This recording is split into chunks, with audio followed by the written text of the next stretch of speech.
Bienheureuse Eugénie Smet, 1825-1871.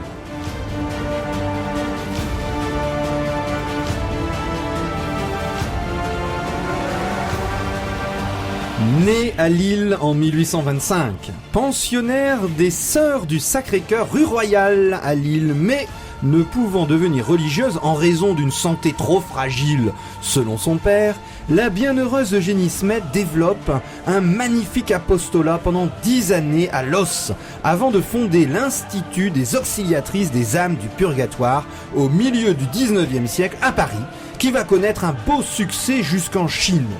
« Ô Jésus, que j'ai soif de vous faire aimer », disait-elle dans une formule qui résume toute sa prière et toute sa vie. Jamais elle n'isole le purgatoire d'une vision globale de l'Église. Il s'agit du grand passage en Dieu, de toute l'humanité, de ce peuple immense sauvé en Christ. Cette Église où depuis le Moyen-Âge, les chrétiens distinguent l'Église militante sur terre, souffrante au purgatoire et triomphante au paradis, la bienheureuse Eugénie Smet la voit unifiée dans ce grand mouvement de retour au Père.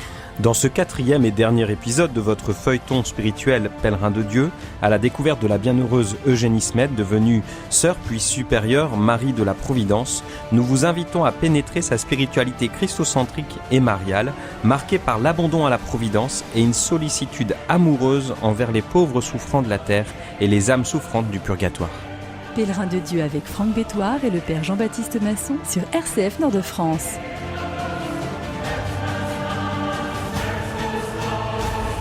La bienheureuse Eugénie Smet dans cette 4e et dernière émission sur ces traces d'une personnalité exceptionnelle, une femme. Alors évidemment, lorsque on vous croise dans la rue et puis on vous dit que le christianisme est misogyne, eh bien citez la bienheureuse Marie de la Providence, Eugénie Smet, qui est un modèle pour tous les chrétiens. Alors on la connaît bien, même si elle n'a pas écrit véritablement de traité spirituel. Elle a écrit d'une façon inachevée l'histoire de la société, cette société des auxiliatrices des âmes du purgatoire. On possède une correspondance relativement importante, 1300 lettres ou billets qui sont pleins de vie et qui nous ont permis de vous faire revivre sa vie dans les 3 précédentes émissions. Et elle n'a pas laissé de traité spirituel, sinon des notes de conférences et des mots à l'occasion de prises d'habits et de vœux. Elle faisait toujours une grande conférence, notamment le dimanche, et c'est elle qui s'occupait de transmettre le souvenir de la fondation de l'Institut. Et on possède d'elle un journal spirituel écrit au jour le jour de 1859 à 1870 qui est conservé aux archives de l'Institut à Paris.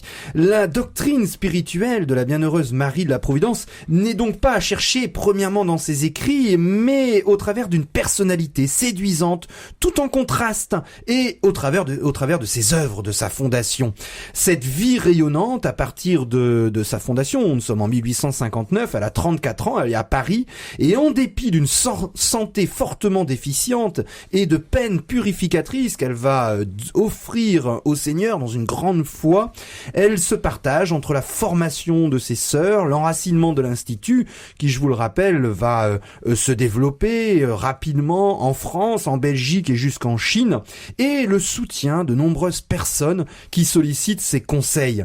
Et son originalité spirituelle propre consiste à avoir assumé le mystère de l'Église dans son universalité, en liant de manière tout à fait intrinsèque l'aide à l'Église souffrante. Donc on aura l'occasion dans cette émission d'en parler, ce fameux purgatoire, qui est pas du tout le mot a été pris comme substantif au Moyen-Âge, mais la tradition et l'existence du purgatoire, c'est le Christ qui nous l'affirme, notamment dans les évangiles. Et donc ces âmes qui sont après la mort dans un état où ils sont à la fois entourés de l'amour de Dieu, mais qui sont, cet amour les fait souffrir pour leur enlever leur péché, eh bien cette prière pour l'église souffrante, le purgatoire, est complémentaire d'un secours pour l'église militante, l'église qui est sur terre, et notamment pour le secours des pauvres malades.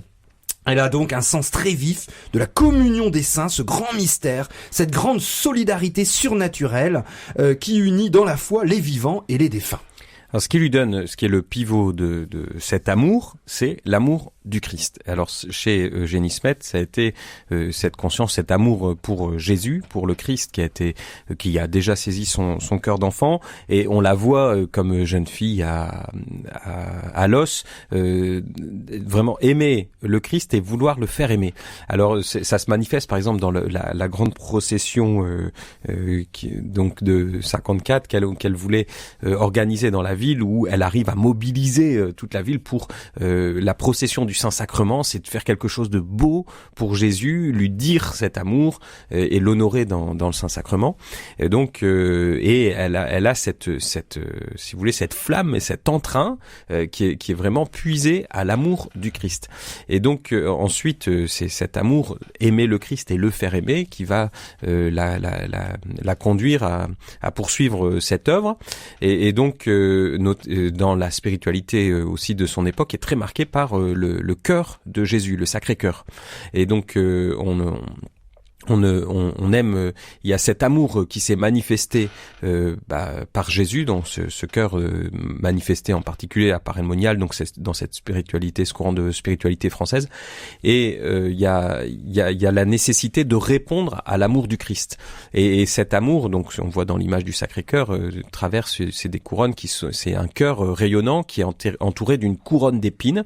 Et donc cet amour reçoit des ingratitudes et des indifférences de la part des hommes, et ces indifférences font souffrir le Christ. Et donc cet amour sur terre, du fait de l'indifférence des hommes et de leurs péchés, c'est un amour souffrant qui doit traverser aussi la souffrance, le refus, pour pouvoir s'accomplir, vivre son chemin. Et cet amour sera vainqueur. Et donc les souffrances, on peut les vivre dans le rejet de Dieu, mais on peut les vivre aussi comme une réponse à cet amour.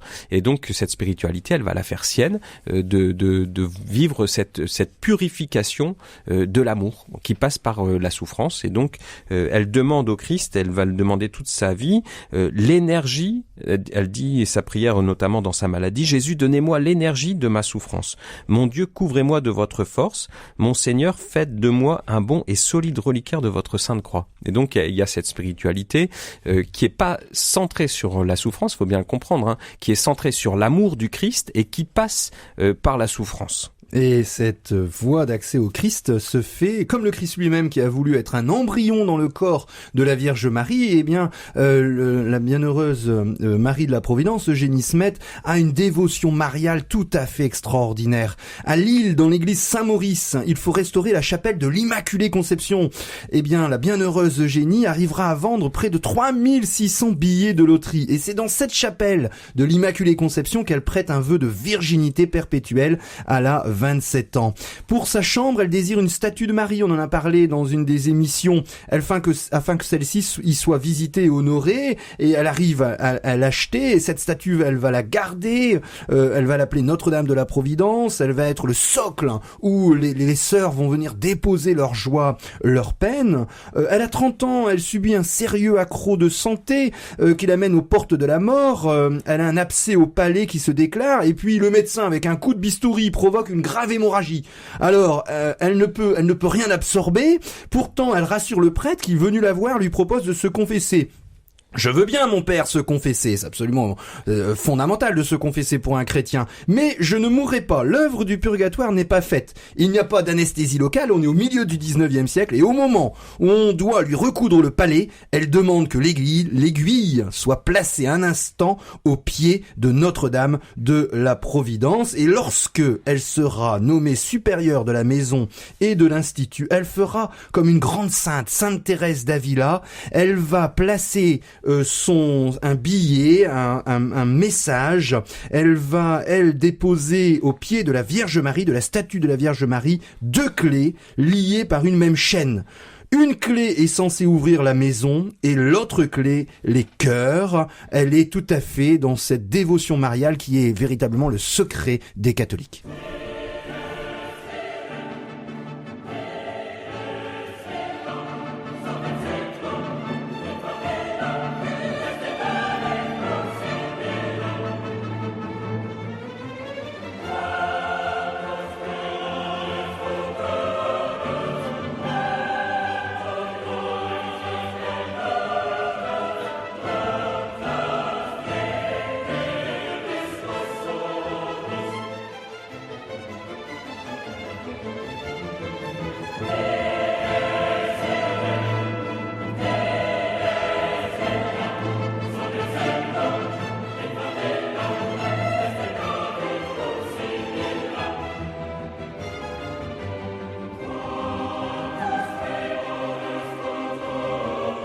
Pèlerin de Dieu sur RCF Nord-de-France.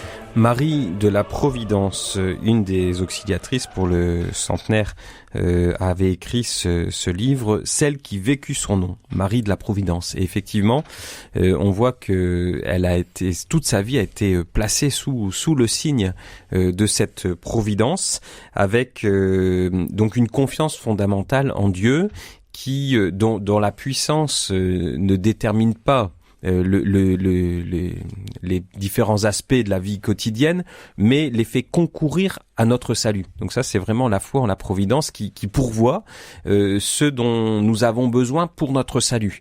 Et donc c'est la foi en la providence, c'est pas de croire que puisqu'on a confiance en Dieu, il va rien nous arriver, il va nous protéger de toutes les difficultés, mais c'est de croire que dans ces difficultés, le Seigneur agit aussi pour notre bien et nous faire avancer. Et donc, elle va, dès sa petite enfance, avoir cette confiance.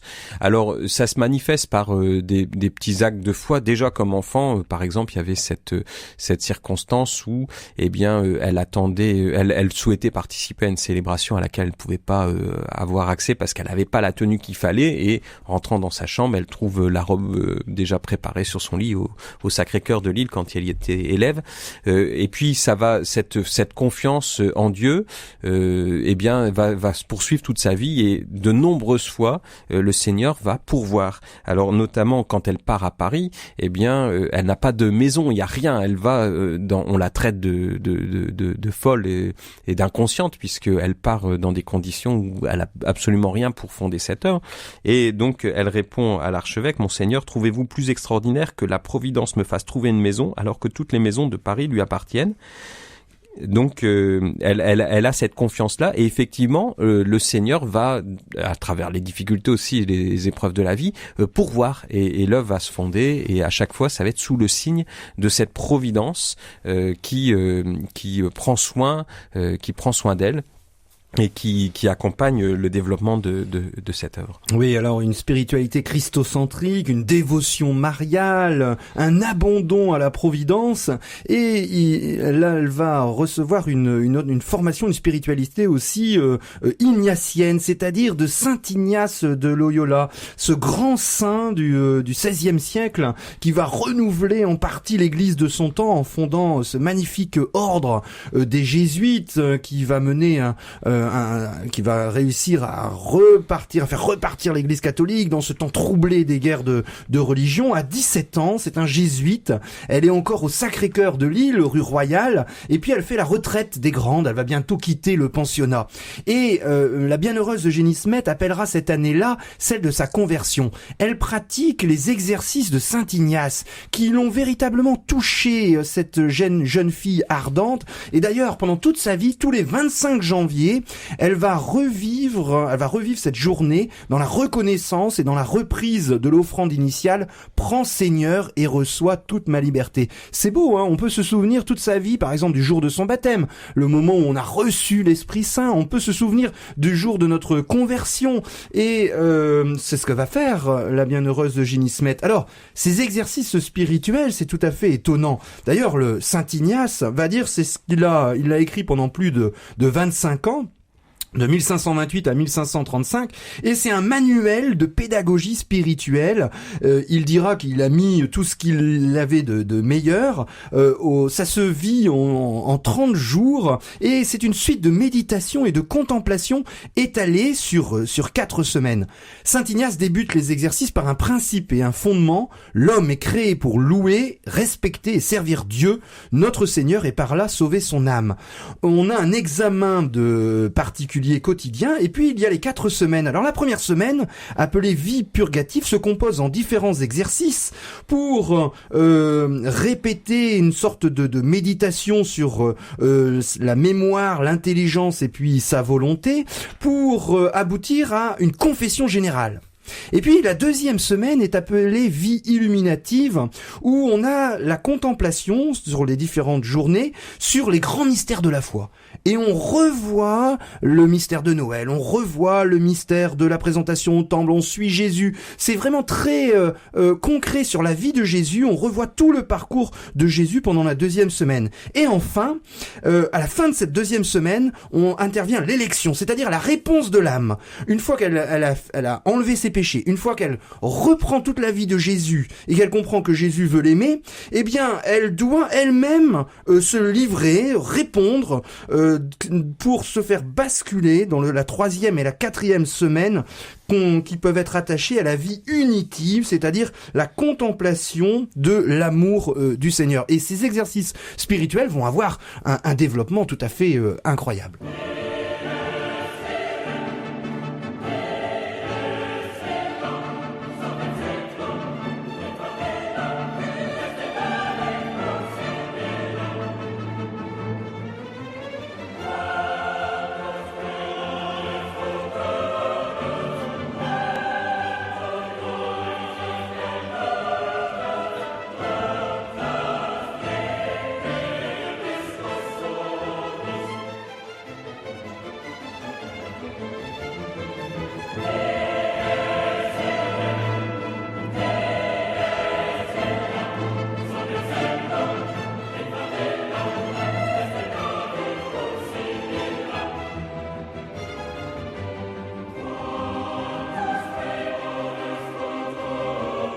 Pèlerin de Dieu avec Franck Bétoir et le Père Jean-Baptiste Masson sur RCF Nord-de-France. Fondatrice des Auxiliatrices des âmes du purgatoire. Ce nom qui fait un peu sourire aujourd'hui par son aspect désuet, il faut en comprendre la beauté et la profondeur. Aujourd'hui, les sœurs, on les appelle familièrement les Auxi, avec voilà ce nom les Auxiliatrices. Et donc ce nom qu'elle a choisi, c'est Auxiliatrice des âmes du purgatoire, parce que la spiritualité de Marie de la Providence, elle se fonde dans une expérience de l'amour du Christ pour les pauvres. Et donc il y a cette intuition et cette profondeur qui a été reconnue comme vraiment la marque propre de la spiritualité de Marie de la Providence, d'unir cet amour pour les âmes après la mort, de la prière pour les défunts et l'amour des pauvres sur terre. Et qu'il y a un lien entre cette pauvreté spirituelle en quelque sorte, qui a la nécessité d'être purifiée par l'amour après sa mort aussi encore, et puis cette purification qui commence déjà sur terre, mais dans l'amour concret des pauvres, de ceux qui souffrent. Et donc il peut pas y avoir, en fait, c'est aussi une vérité qui est celle de tout l'évangile, c'est que on peut pas vivre cet amour en Dieu spirituellement si on le vit pas aussi concrètement, matériellement, auprès des pauvretés physiques, matérielles qui nous entourent. Alors déjà toute jeune, Eugénie Smet, elle a manifesté ce désir, cette ardeur d'une charité très active envers les pauvres, en mettant à contribution par exemple le verger ou le potager familial pour faire de la soupe pour les pauvres de la paroisse. Elle était très active, elle manquait pas une occasion de vivre cette charité. Elle a aussi cette manière d'entraîner aussi les autres à la charité à travers l'œuvre de la Sainte Enfance aussi, par exemple, où c'est les enfants à qui on apprend à partager et à vivre cet amour pour eux et cette solidarité envers les pauvres. Et donc ensuite dans cette fondation, cette congrégation des sœurs auxiliatrices, eh bien il y a à la fois cette prière cette vie de prière qui va se développer dans le petit appartement de la rue Saint-Martin d'abord, et puis ensuite dans la maison à la Barouillère, et puis dans les différentes maisons fondées. Il y a une vie de prière très intense à chaque heure de la journée pour les âmes du purgatoire, et cette charité où on sort pour aller soigner des personnes isolées, malades chez elles, prendre soin des isolés, des indigents, des malades, et donc c'est vraiment vraiment une œuvre conjointe qui se développe avec cette expérience de l'amour qui purifie. Et c'est très éclairant chez Marie de la Providence, c'est que finalement elle nous permet de comprendre ce qu'est le purgatoire. Le purgatoire, c'est progresser dans l'amour de Dieu et se laisser purifier par cet amour de Dieu. Comme il n'est pas complètement accueilli en nous, eh bien ça passe encore par une certaine souffrance qui est liée au manque, qui est liée à cette absence d'un amour qui n'est pas encore totalement réalisé en nous et qui va vers l'accomplissement, vers la béatitude et le bonheur en Dieu. Oui, alors la bienheureuse Eugénie Smet, fondatrice des Auxiliatrices des âmes du purgatoire, va vouloir développer ce qu'ils appellent l'acte, un quatrième vœu des religieuses, qu'on appelle l'acte héroïque. C'est finalement l'offrande faite à Dieu de toutes les œuvres positives, satisfactoires, acquises durant la vie et des suffrages qui nous seront appliqués après la mort. En fait, on essaye d'offrir ce que l'on peut faire de mieux, et l'acte héroïque opère un complet retournement. Le trésor acquis est donné, c'est-à-dire on le garde pas pour soi. Le petit trésor, c'est vraiment l'amour désintéressé. On prend pas un trésor pour essayer de gagner des places au paradis, non. Même ce qu'on fait de bien, on le donne, puisque l'amour est absolu et désintéressé. Le trésor acquis est livré. On s'en remet pour soi uniquement à la miséricorde de Dieu. Donc même ce qu'on fait de positif, on le donne aussi, puisque on sait que Dieu nous aime d'un amour fou. Et la bienheureuse Eugénie Smet va être toute sa vie une fille de l'Église, comme Sainte Thérèse d'Avila, comme en fait tous les saints. Ils ont un amour de Dieu débordant, mais cet amour, ils savent qu'ils ne peuvent pas le dissocier de l'Église, puisque l'Église et Jésus sont tout un. Alors, lorsque elle va tout au début, elle va fonder son ordre. Ça va être elle va faire un système de 5 preuves. Vous vous souvenez, dans la précédente émission, il y a quelques semaines, on avait vu que lorsque elle a cette intuition du Saint-Esprit de fonder cette œuvre, elle demande 5 preuves, 5 signes, et notamment le premier signe, c'est une bénédiction du pape, de l'évêque. Mais cette dépendance vis-à-vis des autorités de ce collège apostolique, puisque la foi, le mystère de l'Église, c'est de croire que Jésus a fondé l'Église et que c'est de ses apôtres descendent les personnes qui sont aujourd'hui évêques et puis papes, donc ils descendent directement de Jésus et puis des apôtres. Eh bien, elle va avoir aussi une certaine liberté, puisque un évêque va lui demander d'aller à C, et elle va dire non, il y a les 5 signes et puis je m'y tiens. Donc elle a aussi cette liberté de l'enfant de Dieu. Et enfin, à 44 ans, le 24 août 1869, la bienheureuse Marie de la Providence apprend qu'en la fête de la Transfiguration, le bref laudatif, c'est-à-dire c'est un écrit, a été octroyé par Rome à son institut, au nouvel institut. Alors, joyeuse et spontanée, elle se jette à genoux en s'exclamant « Nous sommes les enfants de la Sainte Église ». Alors elle se jette à genoux, elle a un cancer terrible, dans une année elle va mourir, mais non, c'est cette foi incroyable qui fait que le corps on le sent plus. Elle se jette à genoux, nous sommes les enfants de la Sainte Église. Le 8 décembre s'ouvre à Rome le premier concile du Vatican. Et le même jour, on reçoit à la Barouillère, le lieu de fondation de l'association des auxiliatrices, une dépêche de Rome déclarant la révérende Mère Marie de la Providence confirmée supérieure générale à vie. Alors cette vie, eh bien, elle se consume en fait, elle se consume dans cet amour du Christ crucifié, comme fille de l'Église, comme sous le signe de Marie, et dans cet amour. Alors pour évoquer un peu la spiritualité, la vie intérieure brûlante de Marie de la Providence et son rapport notamment qui peut nous sembler aujourd'hui difficile à la souffrance. Il faut reprendre cette phrase qu'elle a dit une année un peu avant sa mort: souffrir avec Jésus, ce n'est pas souffrir. Il n'y a pas de chagrin avec notre Seigneur. La souffrance est un détail et l'on en vient à je ne sais quelle jouissance dans la souffrance. C'est cet amour du Christ en fait qui transfigure tout de l'intérieur. Et puis elle dit également après la communion, donc elle écrit dans son cahier: je venais de communier et je me mettais à ma place lorsque me vint cette pensée: laisse-toi labourer par ma croix. Donc laisse-toi travailler en fait au plus profond de toi-même par ma croix. Et puis elle a cette prière: cœur de Jésus, allumez dans mon cœur un feu divin qui me transforme en vous. Je ne puis rien désirer Tout est si petit. Ô Jésus, remplissez mon âme. Ô l'unique ami de mon cœur. Ah, cœur de Jésus, vous m'avez transformé.